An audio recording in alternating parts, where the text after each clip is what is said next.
వాళ్ళు ఏది పన్ను కట్టిండ్రు, ఇంటి ట్యాక్స్ కట్టిండ్రు, నల్లా బిల్లు కట్టిండ్రు, ఇవన్నీ వాళ్ళు కట్టుకుంటున్నప్పుడు వాళ్ళకు అది సడలింపు హక్కు అంటారు తెలుగులో. దీన్ని సడలింపు అంటూ అక్కడ ఆ హక్కు కింద వాళ్ళు ఆడ ఉంటుండ్రు. ఈరోజు వాళ్లకు కంపన్సేషన్ ఇవ్వాలనేది నా వాదన. ఈరోజు ఏమైనా వీళ్ళు అక్రమంగా పలగొట్టి అయితే ఇప్పుడు చెరువులు కట్టడాన్ని, చెరువులు పునరుద్ధరించడానికి 100% మద్దతు 100% ఉంది. కానీ దానికి ఒక విధానం అనేది ఉన్నది. ఈరోజు ప్రభుత్వం దాన్ని కంప్లీట్గా తూట్లు పొడిచి వాళ్ళ కంపన్సేషన్ ఇవ్వకుండా వాళ్ళను అక్కడికి వెళ్ళి అక్రమంగా తొలగించడం జరిగింది. దానిపైన ఈరోజు బీజేపీ కానీ బీఆర్ఎస్ పార్టీలు కానీ ఈ రెండు పార్టీలు కూడా మరి ఎక్కడ కూడా వీళ్ళ కంపన్సేషన్ ఖచ్చితంగా ఇచ్చి తీరాలే అని ఎవరు కూడా అడుగుతలేరు. ఈరోజు మూసి సుందరీకరణ కోసం దాదాపు 1,50,000 కోట్ల రూపాయలు మీరు పెట్టినారు. ఆ 1,50,000 కోట్ల రూపాయలల్లా అందులో 50% 30% దానికి కంపన్సేషన్ ఫండ్ అని ఒకటి ఏర్పాటు చేయాల్సిన అవసరం ఉంది. కంపన్సేషన్ ఫండ్ ఇవ్వాలి. మరి కంపన్సేషన్ ఫండ్ ఎవరికి ఎంతెంత ఇవ్వాలి అనే దానికి నిర్ణయించడానికి దానికి వాల్యుయేషన్ చేయాలి. ఆ వాల్యుయేషన్ చేయడానికి ఒక జ్యుడిషియల్ కమిటీ వేయాలి. అర్థమైందా? ప్రభుత్వ పెద్దలకు నేను చెప్పుకునేది ఏంటంటే ఈరోజు దానికి ఒక జ్యుడిషియల్ కమిటీ వేయాలి. జ్యుడిషియల్ కమిటీ దానికి వాల్యుయేషన్ ఇస్తుంది. ఆ వాల్యుయేషన్ ప్రకారం ఇది చేయాలి. ఒకటి పెద్ద తుట్లు ఎక్కడంటే ఇక్కడ గవర్నర్ గారికి వెళ్ళి ఇది ఒక ఆయన సంతకం చేసి పాస్ చేసింది. కానీ ఇంత పెద్ద హైడ్రా ఈరోజు నేను ఒకటే బీజేపీకి బీఆర్ఎస్ నేను స్ట్రేట్ క్వశ్చన్ వేస్తున్నా. ఈరోజు మీకు స్ట్రేట్ క్వశ్చన్ మీకు ఏమేస్తున్నా అంటే ఈరోజు గవర్నర్ సంతకం పెట్టిండ్రు ఓకే, కానీ అది బిల్లు ఇప్పుడు హైడ్రా అనేది ఏది రైట్ టు అమ్యూజ్మెంట్ యాక్ట్ అనేది ఒక చాలా పెద్ద రైట్. దానికి హైడ్రా తూట్లు పొడిచే విధంగా ఈరోజు హైడ్రా చేసింది. దానికి ఆ తూట్లు పొడిచే హక్కు ఎక్కడ కూడా ఈరోజు దానికి లేదు. కానీ గవర్నర్ ఏదైతే మరి ఆమోదం తెలిపిండో దాన్ని మున్సిపల్ యాక్ట్ మరియు పంచాయత్ యాక్ట్ చట్టం దాన్ని ఆ రెండింటిని కూడా సవాల్ చేసే విధంగా ఈరోజు హైడ్రా వ్యవహరించింది. ఎందుకంటే ఇది అసెంబ్లీలో చర్చ జరగాలి, అసెంబ్లీలో 2/3 మెజారిటీతో బిల్లు పాస్ కావాలి. బిల్లు పాస్ అయిన తర్వాత అప్పుడు గవర్నర్ గారి దగ్గర పంపాలి. గవర్నర్ గారి సంతకం అయిన తర్వాతనే అది జరుగుతుంది. కానీ దగ్గర రక్కపై గవర్నర్ గారికి ఇచ్చి ఒక కాగితం పట్టుకొని వచ్చి ఇది కూలగొట్టడానికి మేము గ్రీన్ సిగ్నల్ తెచ్చిన ఎట్లయితుంది? ఇది ఎట్లయితుంది? ఇది ఏ విధంగా అవుతుంది? ఇది చట్టం విరుద్ధం ఇది. కాబట్టి ఈరోజు బీఆర్ఎస్ లీగల్ టీంలు కానీ లేకుంటే బీజేపీ లీగల్ టీంలు కానీ మరి ఈ కోణంలో ఎందుకు ఆలోచించలేదో నాకు అర్థం కాలేదు. నంబర్ 1. రెండో పాయింట్, ఈ చట్టాలను కంప్లీట్గా స్ట్రైక్ ఆఫ్ చేసే విధంగా హైడ్రా వ్యవహరించింది. ఈరోజు మీరు ఇదొక ఖైదం పట్టుకొచ్చిన, కానీ దానికి ముందు మీరు కూలగొట్టినయింది. ఈరోజు పర్మిషన్ కూలగొట్టము అది ఇదను. మరి దానికంటే ముందు మీరు కూలగొట్టిన వాటి పరిస్థితి ఏంది? ఇప్పుడు రేరా చట్టం కింద వాళ్ళు ఏవైతే అమౌంట్ కట్టాలో కట్టిండ్రు. మళ్ళా ప్రతిదీ ఏవేవైతే ఏ విధంగానైతే చేయాలనుకుంటారో అవన్నీ కూడా వాళ్ళు మున్సిపల్ ట్యాక్స్లు, ఆ ట్యాక్స్లు, ఈ ట్యాక్స్లు, రేరా ట్యాక్స్లు ప్రతిదీ కూడా ఈరోజు కట్టి వాళ్ళు పర్మిషన్ తెచ్చుకున్న వాటిపైన మీరు కూలగొట్టిన తర్వాత ఈరోజు మీ పశ్చాత్తాపంతో కదా జరిగేది కదా. ఈరోజు నేను అందుకనే ఒకటే చెప్తున్నా, ఈరోజు రాబోయే అసెంబ్లీలలో కనీసం రాబోయే అసెంబ్లీలలో ప్రతిపక్ష పార్టీలు దీనిపైన చర్చ జరగాలి. 2 అంశాలపైన చర్చ జరపాల్సిన అవసరం ఉన్నది. ఈరోజు మహారాష్ట్ర ఎన్నిక ఓడిపోయింది 2. ఒకటి 29 జీవో, రెండవది హైడ్రా. ఈ రెండింటి వల్ల 6 పథకాలు మీరు పెట్టినా కానీ జరగాయని చెప్పేసి ఎప్పుడో ప్రజలు తేల్చేసారు. అవి జరగని పని. ఎందుకంటే 7 లక్షల కోట్లు అప్పే ఉండే, ఎక్కడికి వెళ్ళి తెచ్చిస్తాడు ఆయన? అది అందరికీ తెలుసు. కాబట్టి బీఆర్ఎస్ వీటిని పట్టుకుని ఎలా రాకండి, మీరు కొంచెం అప్డేటెడ్ కండి. మీరు కొంచెం అప్డేట్ అయ్యి అప్డేట్ విషయాలు వాడండి. ఎంత రీసెర్చ్ చేస్తున్నా చెప్పండి. ఒక కామన్ మ్యాన్, ఒక మనిషిని నేను ఎంత రీసెర్చ్ చేస్తున్నా. మీకు ఇంత లీగల్ టీంలు ఉంటాయి, ఆ టీంలు ఉంటాయి, మీ దగ్గర ఎమ్మెల్యే పోస్టులు ఉంటాయి, ఎంపీఎల్సీ పోస్టులు ఉంటాయి, మీ దగ్గర స్టాఫ్ ఉంటుంది, మీ దగ్గర మేధావులు ఉంటారు. ఈరోజు దీనిపైన ఒక గవర్నర్ దగ్గర మీరు సంతకం పట్టుకొని వచ్చి ఖైదా ఎట్లా చేస్తే అసెంబ్లీలో చర్చ జరిగిన తర్వాతనే మీరు హైడ్రా ఆపరేషన్ స్టార్ట్ చేయాలి. అప్పటిదాకా చేయొద్దని చెప్పి మీరు ఎందుకు ఆపలేదు?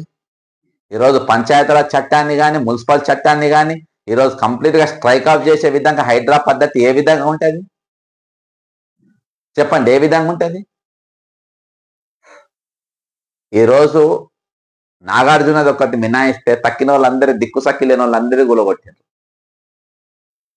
ఒక నాగార్జునది ఒకటి, ఎందుకంటే దాంతో మీరు లేపాలి, దాంతో హైప్ లేపి మీరు దాని కథ చూడాల్సిన అవసరం ఉన్నది. సార్ ఈరోజు మీరు ఇంకోటి అంటారు, మేము రిహాబిలేషన్ ఇస్తాం. రిహాబిలేషన్ ఎక్కడ ఇస్తారు? డబల్ బెడ్రూమ్లు ఇస్తారు. లేకుంటే ఊరవతల 30-40 కిలోమీటర్ల దూరంలో తీసుకుపోయి మేము రిహాబిలేషన్ ఇస్తామని అంటే అది అది అది ఏ విధంగా కుదురుతుంది? కాబట్టి ఈరోజు ప్రభుత్వం మీరు ఏదైతే మూసి సుందరీకరణ కోసం 1,50,000 కోట్ల రూపాయలు కేటాయించారు, అందులో 50% 30% కంపన్సేషన్ ఫండ్ అనేది దానిలో ఏర్పాటు చేయాల్సిన అవసరం ఉంది. దాని వాల్యుయేషన్ అనేది ఏర్పాటు చేయడానికి జ్యుడిషియల్ కమిటీ అనేది ఒకటి చేయాల్సిన అవసరం ఉంది. ఇది ఒక రోజు అయిపోయింది, తర్వాత దీని గురించి మాట్లాడాల్సిన అవసరం లేదు అనేది కాదు. ఈరోజు చాలా మంది బతుకులు ఈరోజు రోడ్ల పైన పడ్డ పరిస్థితులు ఉన్నాయి. ఈరోజు చాలా మంది రోడ్ల పైన ఉన్నారు. కాబట్టి వీళ్ళ కంపన్సేషన్ కోసము, వీళ్ళ న్యాయం జరగడానికి ఈరోజు నేను ఒక నొప్పి ఎందుకుంటుంది, నాకు ఏది రంగనాథ్ గారి మీద నాకు ఆయన మీద మంచి అభిప్రాయం ఉంది.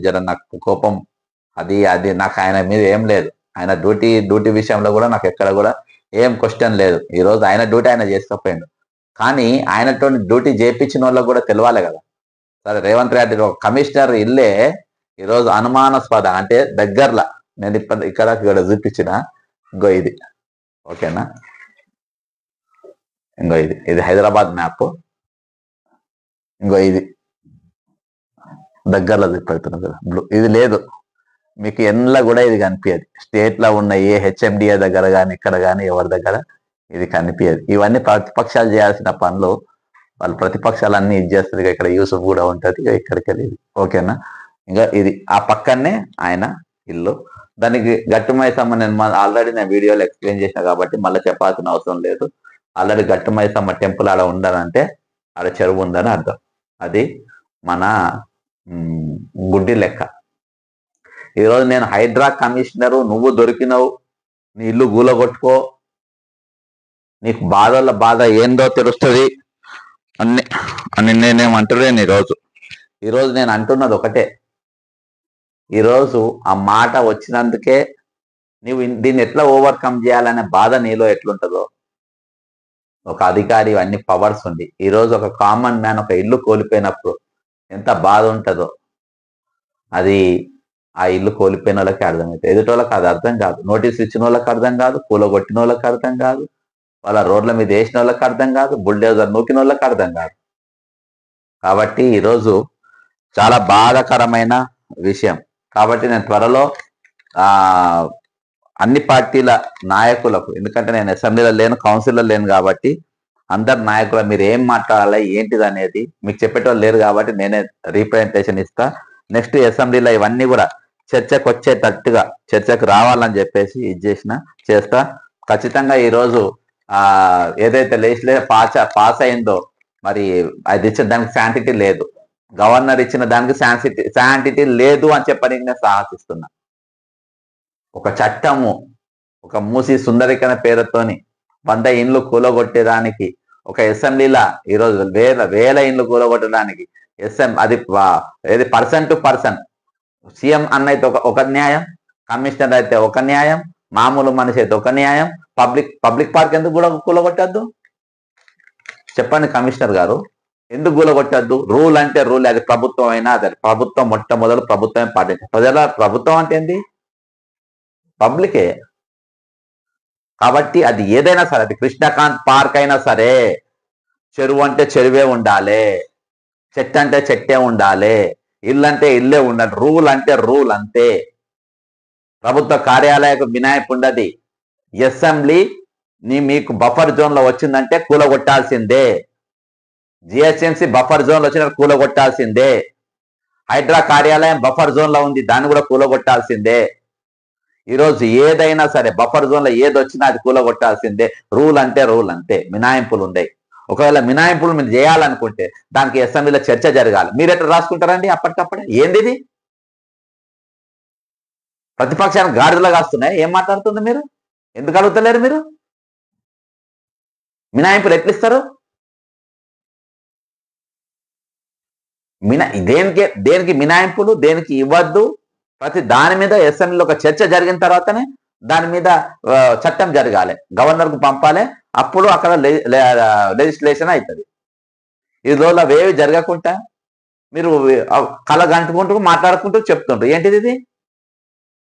ఇది ప్రజాస్వామ్య దేశమా ఇంకేమన్నా? కాబట్టి ఈరోజు హైడ్రా వ్యవహరించిన తీరు ఏదైతే వ్యవహరిస్తుందో కేవలం అది చూపియనికే. ఈరోజు కామన్ మ్యాన్ ఏమనుకుంటారంటే, ఒక సగటు మనిషి జీవిత కాలం పాటు కష్టపడితే, నేను నిజంగానే 2 నెలల పాటు దీనిపైన వర్క్ చేసిన, రంగనాథ్ గారిది కొంతమంది ఇండ్లు ఎక్కడెక్కడ ఉన్నాయని చేసినప్పుడు నాకు ఒక మామూలు పాత కాంట్రాక్టర్ 80-90 ఏళ్ళు ఉంటాయి అప్పలు, ఆ రోజులల్లో ఆయన మట్టి తోడి అక్కడ వేసేదంట ఆ చెరువులో. ఆ చెరువు ఇప్పుడు గట్టుమైసమ్మ టెంపుల్ కాదు, ఇంకా ముందుకే ఉండేదంట. ఇంకా గట్టుమైసమ్మ టెంపుల్ కాడ కూడా కొన్ని ప్లాట్లు చేసిపోయినాక గట్టుమైసమ్మ అది గట్టు అంటారు. ఆ రోడ్డు దాటినాక గట్టిన రోడ్డు కూడా అంత చెరువే అది. కాబట్టి దాన్ని పెద్ద యూసుఫ్ కూడా పెద్ద చెరువు అనేదంట. అక్కడ మైసమ్మ చెరువు అని చెప్పి ఆ మైసమ్మ టెంపుల్ కు రాసి పెట్టింది.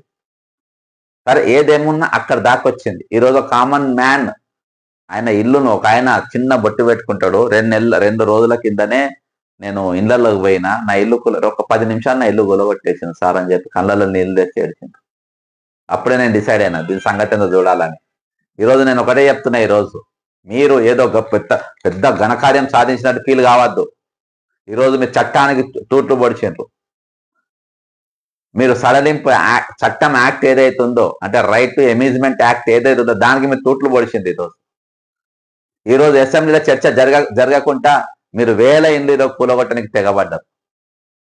మీరు గవర్నర్కి వెళ్ళి తెచ్చిన దానికి శాంటిటీయే లేదు ఈరోజు. కాబట్టి నేను ప్రతిపక్షాలు మీకు చేతనైతే మీరు కొట్టాలి, చేత కాకుంటే మీరు కామ్ కూర్చోండి. వీళ్ళ కంపన్సేషన్ ఇప్పించేంత వరకు నేను హైకోర్టుకు పోతా, సుప్రీంకోర్టుకు పోతా, అవసరం అయితే ఎంత దూరం అయితే అంత దూరం పోతా. ఈరోజు ఏ అంశం వస్తే ఆ అంశం మీద మాట్లాడడం, ఏ అంశం వస్తే దాని మీద ప్రెస్ మీట్ పెట్టడం, కథం. 29 జీవో 4 రోజులు మాట్లాడండి, కథం. హైడ్రా 4 రోజులు మాట్లాడండి, కథం. నిన్నేదో సర్పంచ్ అక్కడ ఆత్మహత్య చేసుకుంటారు, అది 4 రోజులు మాట్లాడతారు, కథం. ఇంకో దగ్గర పోయి ఇంకో 4 రోజులు మాట్లాడతారు, కథం. ఇది 1 డే మ్యాచ్ కాదు, ఇది ఇక్కడ నడిచేది టెస్ట్ మ్యాచ్ సిరీస్ నడుస్తున్నాయి. ఈరోజు అన్ని సమస్యలు, ఈరోజు ప్రతి సమస్యను ఎప్పుడు లైవ్ లో ఉంచి మాట్లాడాల్సిన అవసరం ఉంది ఈరోజు. కాబట్టి నేను ఒకటే చెప్తున్నా, 1 కాదు 2 కాదు, అన్ని. ఈరోజు దీనిపైన ప్రతిపక్షాలు రేపు చర్చకు మీరు నడుం బిగించాలి. ఈరోజు పంచాయతీరాజ్ చట్టాన్ని, మున్సిపల్ చట్టాన్ని ఈరోజు దాన్ని ఓవర్కమ్ చేసింది హైడ్రా అనేది, ఓవర్కమ్ చేసింది అది.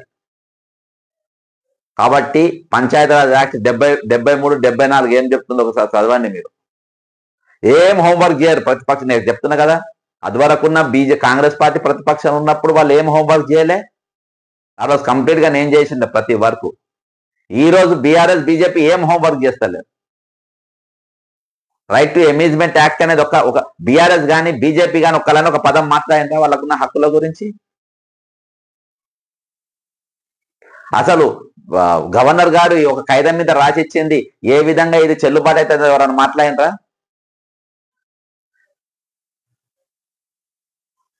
ప్రతిది రాజకీయం చేయడం అని ఇంపార్టెంట్ కాదు. రాజకీయంగా నువ్వు మాట్లాడే సబ్జెక్ట్ ఏదైతే ఉంటుందో అది వాళ్ళు పబ్లిక్ రాజకీయంగా తీసుకుంటారో, ఇష్యూ తీసుకుంటారో, అది ఇంపార్టెంట్ అక్కడ. నాకు ఇది మాట్లాడితే లాభమా నష్టమా?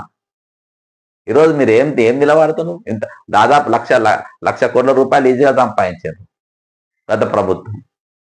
మీరు ఒక అడ్వకేట్లను పెట్టి కొట్టాడరు, ఒక ఇష్యూస్ పైన మీరు ఛాలెంజ్ చేయరు, ఒక కంపన్సేషన్ మీద ఛాలెంజ్ చేయరు, ఒక జీవోల మీద మీరు ఛాలెంజ్ చేయరు. ఏదో సబ్జెక్ట్ దొరికితే 4 రోజులు దాని మీద డబా మాత్రం కథం క్లోజ్. 4వ రోజు ఇంకో సబ్జెక్ట్ కొడితే దాన్ని కురకాలి. కాబట్టి ఈరోజు నేను ఒకటే చెప్తున్నా, ఇవన్నిటిని కూడా ఈరోజు చట్టానికి తుంగలో దొక్కిందన్న దానిపైన ఒకటి కోర్టులలో ఛాలెంజ్ చేయడం, అసెంబ్లీలో చర్చ జరగడం, కంపెన్సేషన్ ఇప్పించడం, ఈరోజు బాధిత తరపున నిలబడాల్సిన బాధ్యత ప్రతిపక్షాల పైన ఉన్న బీఆర్ఎస్ బీజేపీ పైన. సరే కమ్యూనిస్టులు వదిలేసేయండి, అది చికండి పార్టీలు అయిపోయినాయి. కానీ ఈరోజు నిలబడాల్సిన బాధ్యత, వాళ్ళ కంపెన్సేషన్ ఇప్పించాల్సిన బాధ్యత ఈరోజు ప్రభుత్వం పైన ఉన్నది. ఖచ్చితంగా నేను వీళ్ళకి రిప్రజెంటేషన్ ఇస్తా. ఖచ్చితంగా మీకు చేత కాకుంటే బీఆర్ఎస్ బీజేపీకి మీకు చేత కాకుంటే, నేను ఇల్లు కోల్పోయిన వారికి, నష్టపోయిన వారికి హైకోర్టు సుప్రీంకోర్టు వరకైనా పోయి వీళ్ళకి న్యాయం చేకూర్చే విధంగా పోరాడతానని తెలియజేసుకుంటూ, మహారాష్ట్ర ప్రజలు మంచి గుణపాఠం చెప్పిండ్రు. 34 సంవత్సరాల కాంగ్రెస్ పార్టీ నాయకునిగా, కార్యకర్తగా ఈరోజు ఫస్ట్ టైం కాంగ్రెస్ పార్టీ ఓడిపోయినందుకు నేను సంతోషపడుతున్నాను. ఎందుకంటే వీళ్ళ కొమ్ములు ఇక్కడికి వచ్చినాయి. అధికారం రాగానే కొమ్ములు ఇక్కడికి వచ్చినాయి. ఆ దీపాదాస్ మున్షి అనే ఆమె ఇన్ఛార్జ్గా ఉన్నది. ఈ చట్టం గురించి, ఇది ఏం జరుగుతుంది, చట్టమా, ఇది ఏ విధంగా జరుగుతుందని చెప్పి ఢిల్లీకి పోయి చెప్పాల్సిన బాధ్యత వీళ్ళపైన లేదు. ఈరోజు వాళ్ళ పరువు తీయనికి వీళ్ళంతా కూర్చున్నారు ఇక్కడ. దీపాదాస్ మున్షి మరి ఇక్కడ ఏం చేస్తుందో, మరి ఎందుకు ఉంటుందో, ఆమె డ్యూటీ ఏందో తెలియదు. మనిషి షోక్గా తయారు కావాలి, బొమ్మలల్లో ఫోటోలలో కనబడాలి. సరే ఆమె పైసలు తీసుకుంటుండు, వాళ్ళని వీళ్ళని కలుస్తున్నాయి అంటలేను. కానీ మామూలు నష్టపోయిన వాళ్ళ కార్యకర్తలు వస్తే వాళ్ళకి కలవద్దు, వాళ్ళకి ఏం చెప్పద్దు, వాళ్ళ గోడు వినద్దు. ఎంతమంది రిప్రజెంటేషన్ ఇచ్చింది ఇవాళ? ఏమైనా పట్టించుకుంటున్నావా? ఏమైనా సీఎం భజన చేయనికి, సీఎం ప్రోగ్రామ్స్ భజన చేయనికి తిరుగుకుంటూ కూర్చుంది ఈరోజు. కాబట్టి ఈరోజు కేవలం రేవంత్ రెడ్డి గారి పరిపాలన చేయబట్టే, ఆల్రెడీ ఛాలెంజ్ చేసిన బిఫోరే, రేవంత్ రెడ్డి విధానాల వల్ల ఈరోజు అంబానీతోని చేతులు కలిపిన రేవంత్ రెడ్డి వల్ల ఈరోజు డబల్ నాలుకే మాట్లాడుతుందనేది బాగా గమనించిన ప్రజలు. ఇక్కడ అంబానీ దగ్గర అదాని దగ్గర ఇక్కడ పైసలు తీసుకున్నాడు, అదాని దగ్గర వ్యాపారాలు చేసుకోనికి ఆయనతోని మరి సంతకాలు చేసుకుంటూ మళ్ళా వచ్చి మా దగ్గర తిడుతుండు. ఈ బట్టెబాజీ గారి మాటలు నమ్మద్దని చెప్పేసి ఈరోజు తెలంగాణ వల్ల, తెలంగాణలో జరుగుతున్న విధానాల వల్ల ఈరోజు మహారాష్ట్రలో కాంగ్రెస్ పార్టీ ఘోరంగా ఓడిపోయింది. నేను ఆల్రెడీ చెప్పిన, కాంగ్రెస్ వల్ల ఈరోజు అక్కడ ఎన్సీపీ నష్టపోయింది, అక్కడ శివసేన నష్టపోయింది. కాబట్టి ఈరోజు వచ్చే రోజులలో కూడా గుణపాఠాలు కాదు, కూడా తెలంగాణలో నిలబడ్డా కానీ రేవంత్ రెడ్డి అన్నతమ్ముళ్ళు కానీ వాళ్ళు కానీ ఎక్కడ కూడా 119 ఎక్కడ గెలవరని చెప్పి ఆల్రెడీ ఇదివరకు చెప్పిన, జోషి అని చెప్పిన. ఇప్పుడు కూడా ఇదివరకు నేను పోటీ చేస్తాను, ఆయనతో నేను పోటీ చేయాల్సిన అవసరం కూడా లేదు, ఆయన మీద నేను పోటీ చేయాల్సిన అవసరం కూడా లేదు, ఆయన గాలికే కొట్టుకుపోతాడు. కాబట్టి ఏదేమైనప్పటికీ ఈరోజు బాధితుల తరఫున, అది నిరుద్యోగులే కానీ, ప్రజలే కానీ, అణగారిన వాళ్ళే కానీ, దోపిడీ గారైతున్న ప్రతి వర్గం తరఫున మేము ఖచ్చితంగా నిలబడతాం. ఎందుకంటే వాళ్ళ తరపు నిలబడడంలో ప్రతిదీ రాజకీయ కోణంగానే చూసిన ప్రతిపక్షం ఈరోజు ఒక రీసెర్చ్ చేసి వాళ్ళకి ఏ విధంగా న్యాయం చేయాలి అనుకోవడంలో విఫలమైపోయింది. ఇప్పటికైనా వాళ్ళ న్యాయం చేసే విధంగా ప్రతిపక్షాల పాత్ర ఉంటుందా, ఉండదా, ముందు చూద్దాం. అప్పటిదాకా దయచేసి బక్క జెడ్సన్ ఫ్యాక్ట్స్ను మీరు సబ్స్క్రైబ్ చేయండి, వీలైనంత మందికి మీరు దీన్ని ఫార్వర్డ్ చేయండి. ఖచ్చితంగా ఇది అన్ని ఛానల్ లెక్క కాకుండా ఇది కేవలం మీకోసం పెట్టిన, అందుకనే ఇంట్లో పెద్ద రంగు ఆర్భాటాలు ఏముండే. జై తెలంగాణ, అమరవీరులకు జోహార్.